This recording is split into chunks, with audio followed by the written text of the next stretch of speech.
और आपको वहां पे असिस्टेंस मिलेगी, सपोर्ट मिलेगी, वो जरूर मिल सके। Over to you miss, you can start the session. Thank you. All right, thank you so much, sir. Just give me a moment. Let me share the screen.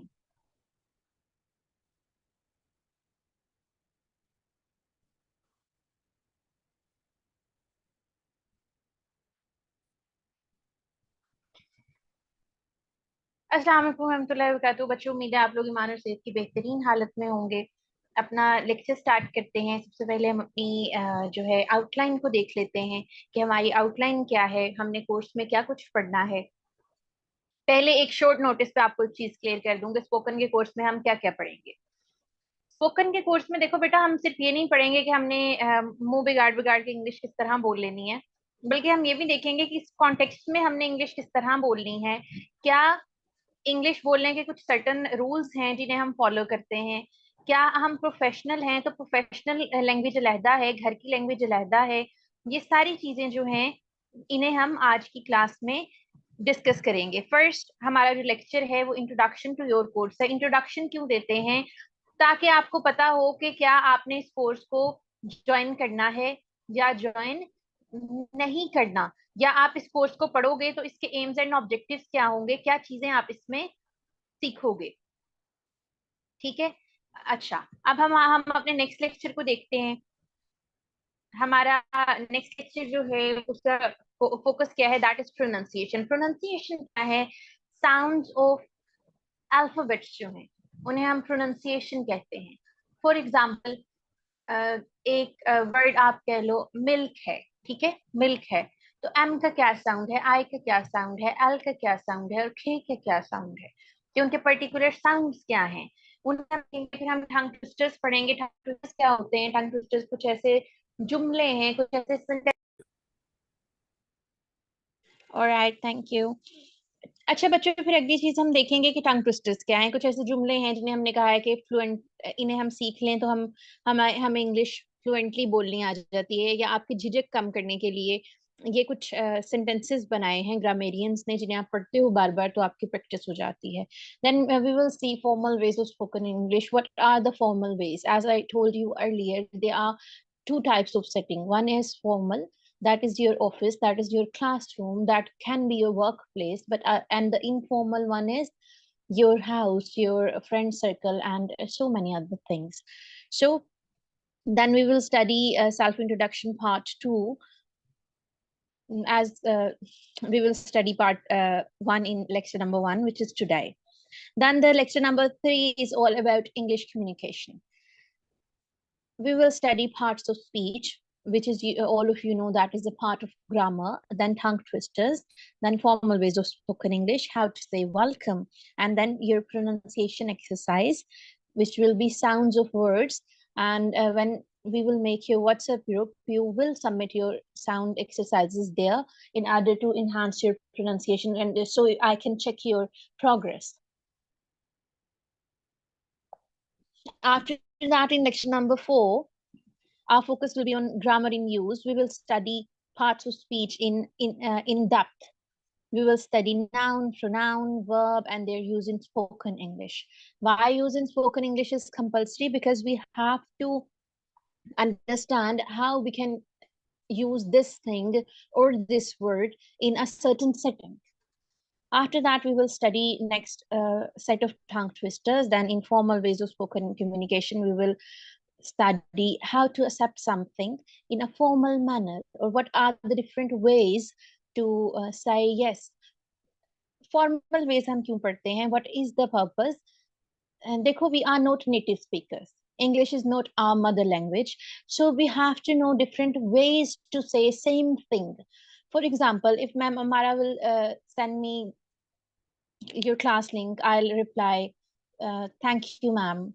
Sir Imran will start the lecture and can give me, charge of session. I'll say, thank you, sir.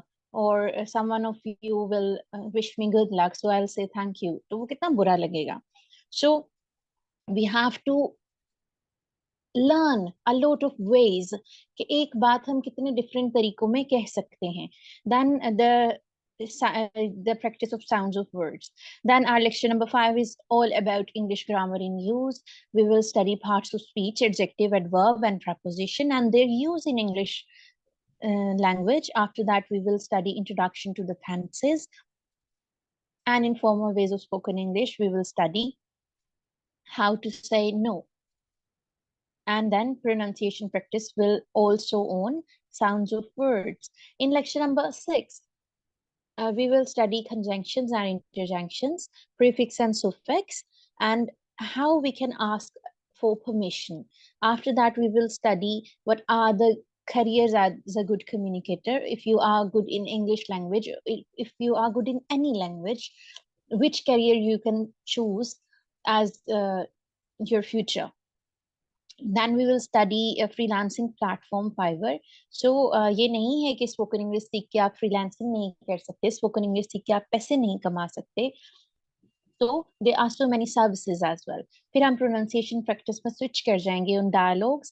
Dialogues में क्या होगा? There will be role playing. For example, I am a teacher. Dialogue between teacher and student. Dialogue between two colleagues about something, or dialogue between two friends about weekend. So what is the importance of role playing? कि आपको पता हो कि किस situation में आपने किस तरह से बात करनी है.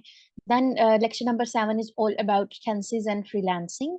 We will study LinkedIn, and we will also study present tense and past tense, and your formal ways of spoken English, how to start a conversation. Yeah, conversation starters.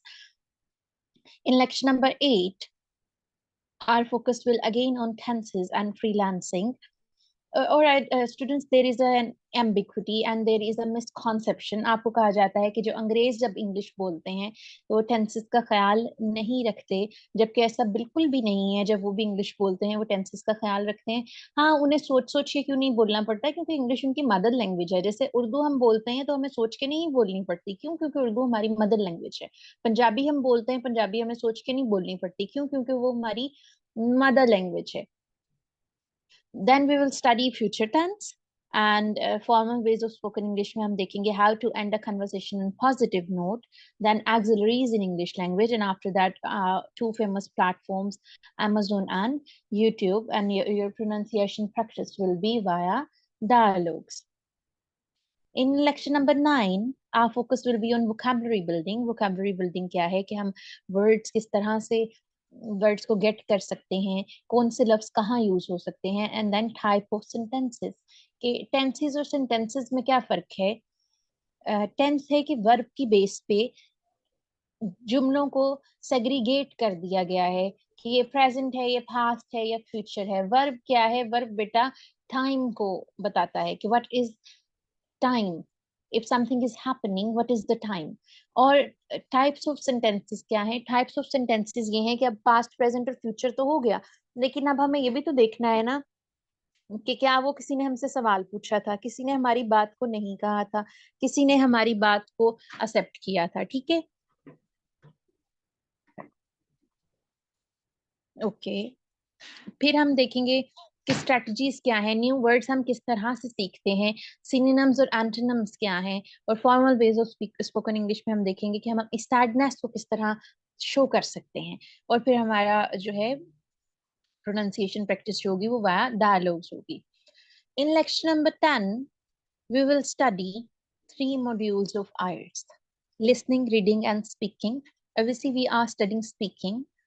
अब हमने देखना है कि स्पीकिंग का रीडिंग और listening से क्या relationship है. ठीक है, और फिर हम एक्टिव लिसनिंग स्किल्स सीखेंगे. We will study how to respond effectively in conversations. Then we will perform few discussion activities as well, and we will study famous words and phrases in English language, and we will also study idioms and slangs in spoken English. Slang क्या है? Slang जो आपकी everyday language है, या किसी, for example एक सादे से एग्जाम्पल ले लेते हैं. हम कहते हैं कि तुम तो उल्लू हो. ठीक है, अब क्या है, हमारे वेस्ट में क्या कहा जाता है कि owl is a wise word bird. So वो एक अक्लमंद परिंदा है, लेकिन हमारे यहाँ उल्लू किसे कहा जाता है? जो कि बेवकूफ है. तो दिस इज स्लैंग, ये स्लैंग है. ठीक है, In lecture number 11, we will study explaining a topic. Whether you are a student, whether you are a business professional, whoever you are, आपको कहीं ना कहीं एक टॉपिक पे बात करनी पड़ती है, आपको कहीं ना कहीं अपना आइडिया पिच करना पड़ता है. तो उसके लिए हम ये देखेंगे कि what are the strategies to convey your ideas and effective use of visual aids. And I'll give you few word practice, few different practices as well. After that, informal ways of spoken English, we will study how to show your excitement. और spoken practice में हम क्या करेंगे, हम Q का topic करेंगे जो कि आपके आइट्स का स्पोकन का बहुत इंपॉर्टेंट मॉड्यूल है. उसके बाद लेक्चर नंबर 12 जो हमारा होगा, it's all about interview tips and tricks, कि जॉब इंटरव्यू के लिए आपने किस तरह से तैयारी करनी है, what are the common job interview questions and how to answer them, body language कैसी होनी चाहिए. और फिर आपको फाइनल प्रेजेंटेशन आपकी होगी जो कि आप फुली जितना कुछ आपने पढ़ा होगा उसे यूज करके बनाएंगे. और फिर मैं आपको बताऊंगी कि नेक्स्ट स्टेप्स क्या हैं, आपने किस तरह से लैंग्वेज इंप्रूव करते रहना है.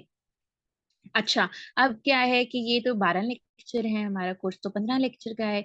लेकिन देखो इसमें तीन जो आपके लेक्चर हैं वो क्वेश्चन आंसर सेशन होते हैं. और usually in question answer session में मैं आपका टेस्ट भी ले लेती हूँ कि आपके जितने स्टूडेंट लाइव हैं उनमें से किसी पर्सन को भी अनम्यूट करा के तो उसका टेस्ट ले लिया जाता है. अच्छा जी, अब अपना हम फॉर्मली लेक्चर स्टार्ट करते हैं. First thing is aims and objective of our course. जब आप एक चीज पढ़ने लगे हो तो आपका गोल वेरी क्लियर होना चाहिए कि आप एक इंग्लिश लैंग्वेज पढ़ रहे हो, क्यों पढ़ रहे हो, उसका स्कोप क्या है. ठीक है,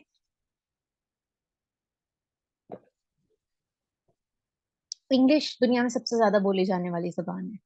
ठीक है, ये मीन ऑफ इंटरनेशनल कम्युनिकेशन है. In every country people can understand English.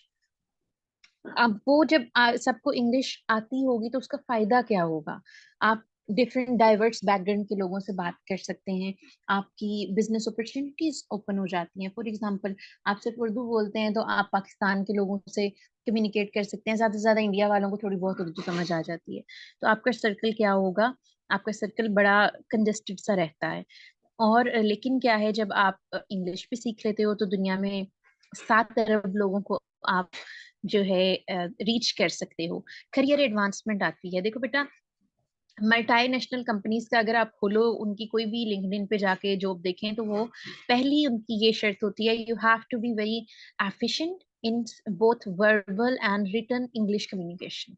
ठीक है, तो अब आप मल्टीनेशनल कंपनीज के साथ वर्क कर सकते हो, आप डिफरेंट लोगों के साथ कोलैबोरेट कर सकते हो, बिजनेस डील्स कर सकते हो और इंटरनेशनल क्लाइंट्स को घेर सकते हो.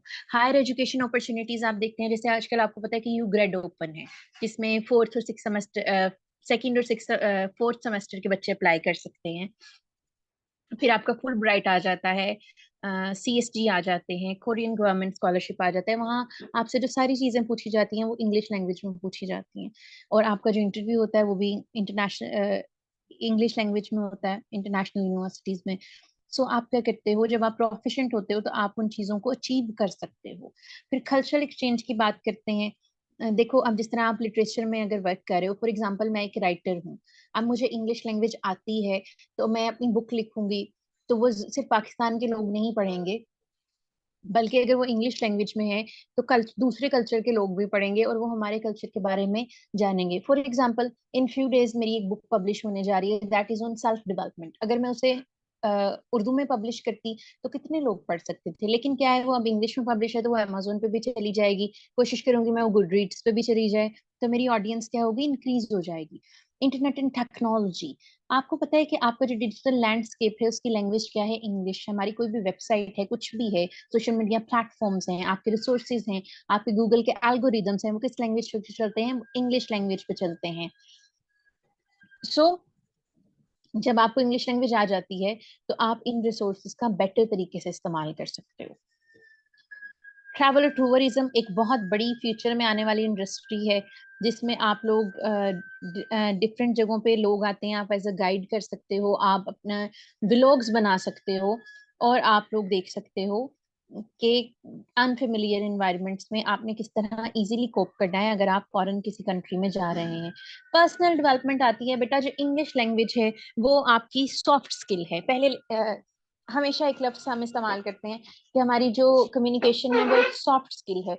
सॉफ्ट स्किल्स कैसी स्किल्स होती हैं? सॉफ्ट स्किल्स ऐसी स्किल्स होती हैं जो हमारी पर्सनालिटी का पार्ट बन जाती हैं। वेदर हम बूढ़े हो जाएं, हम कहीं भी चले जाएं, तो वो कॉन्स्टेंटली इम्प्रूव होती रहती है। ठीक है। उसमें क्या होगा कि आपकी लिसनिंग स्किल बेहतर हो जाएगी, स्पोकन स्किल बेहतर हो जाएगी, आपको अपनी थॉट्स को एक्सप्रेस करना आ जाएगा, आपको लोगों से इफेक्टिवली डील करना आ जाएगा। तो ये क्या होगी? आपकी पर्सनल ग्रोथ होगी। फिर अगेन वही बात की सारी इंफॉर्मेशन को आप असेस कर सकते हैं। एजुकेशनल मटेरियल है, साइंटिफिक रिसर्च है, लिटरेचर है, वो सारी चीजें उर्दू में हैं, आपकी नेटिव लैंग्वेज में नहीं है। फिर आपका नेटवर्क इन्हांस होता है। फॉर एग्जांपल, जिस तरह मेरी कुछ क्लाइंट हैं, वो क्लाइंट्स थी पास्ट में, जो वो मेरी बहुत अच्छी दोस्त हैं, तो वो कहती हैं कि आप यहाँ आओगे तो वी कैन सर्व यू, या we can collaborate with you. तो ये सारी चीजें जो हैं, ये किस तरह से आती हैं? जब आप ग्रिप कर लेते हो एक लैंग्वेज को जो कि इंग्लिश है, और आप कॉन्फिडेंस इंक्रीज होता है, तो कॉन्फिडेंस इंक्रीज होने के साथ साथ आपके पास अपॉर्चुनिटीज भी बढ़ जाती हैं। फिर हम देखते हैं what are the careers as a good communicator. Public relation specialist बन सकते हो। फॉरेन कंट्रीज में ये जो फील्ड है, इसमें बहुत ज्यादा अर्निंग है। दुबई, यूएई, और आपकी जो अरब स्टेट्स हैं, वहाँ पब्लिक रिलेशन स्पेशलिस्ट रखे जाते हैं कि जो लोगों से डील करें और लोगों को, पब्लिक को समझ सकें, ऐसे लोग। फिर एज अ मार्केटिंग मैनेजर आप वर्क कर सकते हैं। उसके बाद आप सेल्स रिप्रेजेंटेटिव वर्क कर सकते हैं, एज अ जर्नलिस्ट वर्क कर सकते हैं, टीचर या ट्रेनर बन सकते हो, कस्टमर सर्विस रिप्रेजेंटेटिव बन सकते हो जो कि आपके कॉल सेंटर की जॉब है, इवेंट प्लानिंग कर सकते हैं, मैनेजमेंट कंसल्टेंट बन सकते हैं। लोग क्या कहते हैं कि भाई आप हमारी वर्कशॉप अरेंज करा दें। ठीक है। तो क्या है, देखो वर्कशॉप्स में दो तरह के लोग आते हैं, या तो एक स्पीकर होता है, या एक बंदा होता है जिसने सेशन होस्ट करना होता है या उसे मैनेज करना होता है। तो लोग आपको इनवाइट करते हैं, और लोग आपको बेटा काफी इसकी ज्यादा, मतलब एक सेशन को आप होस्ट करें तो आपको 15 से 20 हजार लोग देते हैं एक सेशन को होस्ट करने का। सोशल मीडिया मैनेजर, आपको पता है आपका जो डिजिटल लैंडस्केप है उसमें सारी इंग्लिश है, तो सोशल मीडिया भी आपका होल इंग्लिश में है। आपके जो क्लाइंट हैं उनसे आप कैसे अच्छे तरीके से कम्युनिकेट कर सकते हो, वो सारी चीजें हम इस कोर्स में सीखेंगे। अब ये प्यारी सी चीज जो हमारे पास पिक्चर आ गई है, ये क्या है? ये 7 C's ऑफ कम्युनिकेशन है, 7 पिलर्स ऑफ लैंग्वेज हैं, जिन्हें सीखे बगैर आपकी जो है लैंग्वेज कंप्लीट नहीं होती। फॉर एग्जांपल, अगर आप लड़कियां हैं, तो आपको पता होगा कि जब हम सिलाई मशीन में धागा डालते हैं, तो बहुत सी जगहों से घूम घाम के डालते हैं, उसमें से एक चीज भी मिस हो जाए तो हमारी जो सिलाई हम लगाते हैं वो नहीं लगती। तो इसी तरह हमारी जो 7 C's ऑफ कम्युनिकेशन है, ये भी एक तरह के पिलर्स हैं। अगर ये हमें नहीं आते तो क्या है, हमारी लैंग्वेज पूरी नहीं होती। The very first one is correctness. Correctness क्या है? कि आप जो बात कर रहे हैं वो ग्रामेटिकली ठीक है। कंप्लीटनेस, आप जो बात कर रहे हो आपने अपना मीनिंग पूरा कन्वे कर दिया है। कॉन्क्रीटनेस, आपकी बात इतनी सॉलिड है कि वो बिल्कुल करेक्ट है, वो बिल्कुल कंप्लीट है, वो अगले बंदे को समझ भी आ रही है, तो उसे हम क्या कहते हैं कि वो कॉन्क्रीट है। उसके बाद कॉन्साइजनेस, आपने कोई कहानियां नहीं सुनानी दूसरे बंदे को, आपने क्या करना है, स्ट्रेट फॉरवर्डली अपनी बात उस तक पहुंचा देनी है। कोहेरेंस, कोहेरेंस क्या होती है? कि जो सारी बातें आप कर रहे हैं उनके दरमियान एक लिंक हो। खटियसनेस, क्लैरिटी को हम देख लेते हैं पहले, कि आपकी लैंग्वेज इतनी ऑडिबल हो, आपकी आवाज इतनी बेहतर हो कि अगले बंदे को सुनाई दे। ठीक है। देखो इस्लाम में भी कहा गया कि विस्परिंग जो है उसे ज्यादा पसंद नहीं किया गया, कि आहिस्ता आहिस्ता आवाज में बात करें। तो क्या है, वो क्लैरिटी है कि आपकी आवाज, जो आपकी बात है, वो अगले बंदे को समझ आ रही है। उसके बाद खटियसनेस क्या होती है? खटियसनेस होती है कि हम किस तरह से दूसरे बंदे के जज्बात का ख्याल रख के बात कर रहे हैं। फॉर एग्जाम्पल, देखो एक बंदा है जो कि आप का वर्कर है। अब वो वर्कर जो है, उसे बेटा इंग्लिश लैंग्वेज नहीं आती। अब हम उससे इंग्लिश लैंग्वेज में बात करें तो ऑब्वियसली वो क्या होगा, वो बेचारा कंफ्यूज हो जाएगा कि ये मेरे से किस लैंग्वेज में बात कर रहे हैं। ठीक है। अब क्या है, हमें जो लैंग्वेज वो समझता है उसमें बात करनी है। देखो, दो तरह की चीजें होती हैं, एक आईक्यू होता है और एक ईक्यू होता है। अब ईक्यू क्या है कि आप किस तरह से इमोशनली बेहतर तरीके से लोगों को डील करते हैं। एक अच्छा कम्युनिकेटर लोगों से इस तरह बात करता है कि उनके जो इमोशंस हैं वो कभी भी हर्ट ना हो।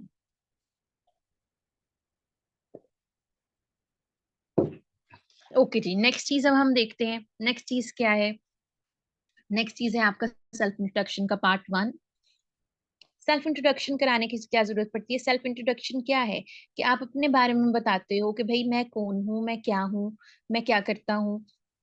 ठीक है, अब सेल्फ इंट्रोडक्शन हमें कहाँ कहाँ जरूरत पड़ सकती है? आपको क्लास में जरूरत पड़ सकती है, एट अ जॉब इंटरव्यू जरूरत पड़ सकती है, एट अ न्यू जॉब पड़ सकती है, जो हॉबी पे जाते हो वहां जरूरत पड़ सकती है, किसी लार्ज इवेंट में जरूरत पड़ सकती है, इन फ्रंट ऑफ समवन, किसी के सामने भी आपको खुद को इंट्रोड्यूस कराना पड़ता है। पहली चीज देखते हैं ग्रीटिंग्स। ग्रीटिंग्स क्या है? ग्रीटिंग्स एक तरह से सलाम दुआ आप किस तरह से दूसरे बंदे को करते हो।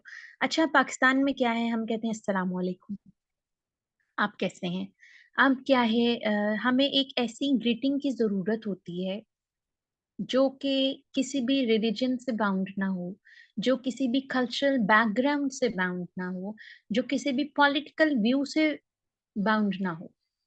आपको पता है कि अगर आप नॉवेल्स वगैरह पढ़ते हो तो बाज दफा जो जर्मन्स थे उन्होंने भी ये रखा हुआ था कि वो एक दूसरे को पॉलिटिकल व्यूज के साथ बात करते थे, जिस तरह हेल हिटलर, हिटलर वो एक दूसरे को कहते थे।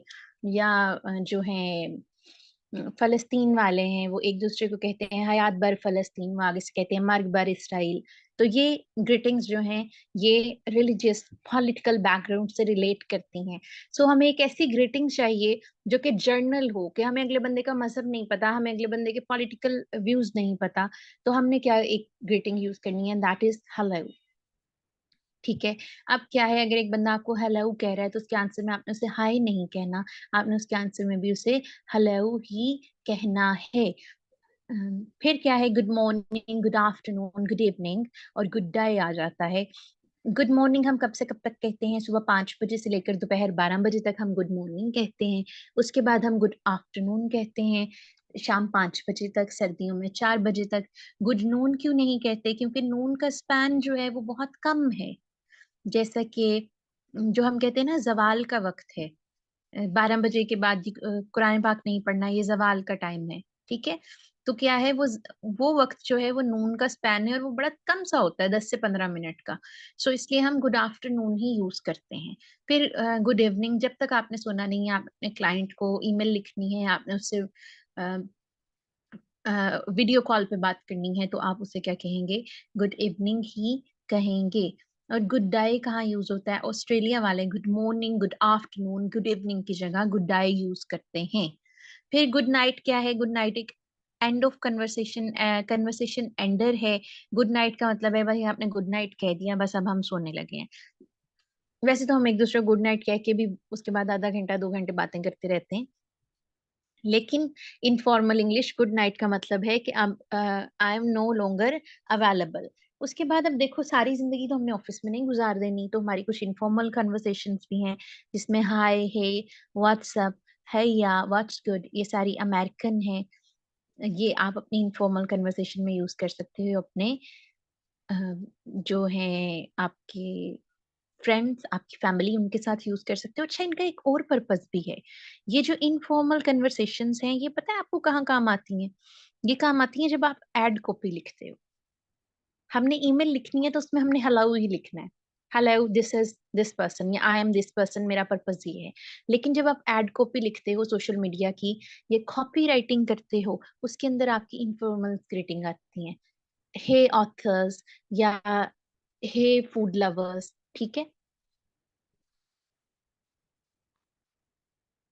अच्छा, फिर अपना नेम आप बताते हैं। आपने बेहतर है आप कहें आई एम। ये वर्ड आई नहीं है, ये आई है। तो क्या हम कहते हैं? I am this for example, but I am curt. अब क्या है, हमने थोड़ा सा एडवांस करना है, थोड़ा सा हमें शौक है कि हम थोड़ी सी अच्छी इंग्लिश बोलें, तो हम आई एम पर्सन बना देते हैं, तो क्या बन जाता है? आई एम बन जाता है। But I am कुरत। ठीक है। फिर माय नेम इज, अब ठीक है आपको बेसिक बात याद है, आपको माय नेम इज के अलावा कोई और चीज याद नहीं आ रही, तो आपने क्या कहना है, माय नेम इज दिस, जो भी आगे आपका नाम है। अब अगर थोड़ा सा इसे एडवांस करना है तो आपने इसे आपस में मिला लेना है, नेम और इसको आपस में मिला लिया तो क्या बन गया, माय नेम्स। और फिर उसके बाद बेटा अगर आप किसी के साथ टेलीफोनिक कन्वर्सेशन कर रहे हैं तो हम उसे क्या कहते हैं, दिस इज। जिस तरह आपने देखा होगा डिफरेंट मूवीज में, वो जो आपकी मूवी थी, आपका प्ले था फर्स्ट ईयर में, अ फ्रेंड फ्रॉम अदर गैलेक्सी था आई गेस, तो उसमें आपने देखा होगा कि वो जब बार बार वो फोन उठाते हैं तो वो कहते हैं hello this is this person, या यूजुअली इंग्लिश मूवीज में भी ये होता है। Alright student, that's all for today. अब आप लोग कुछ पूछना चाहते हैं तो पूछ लें, क्योंकि इससे ज्यादा आपका टेम्परामेंट में नहीं आजमा सकती, हम ज्यादा कम्प्लेक्स चीजों में इंशाल्लाह नेक्स्ट लेक्चर्स में जाएंगे। ऑलराइट, आपको कोई क्वेश्चन है तो चैट बॉक्स में पूछ लें।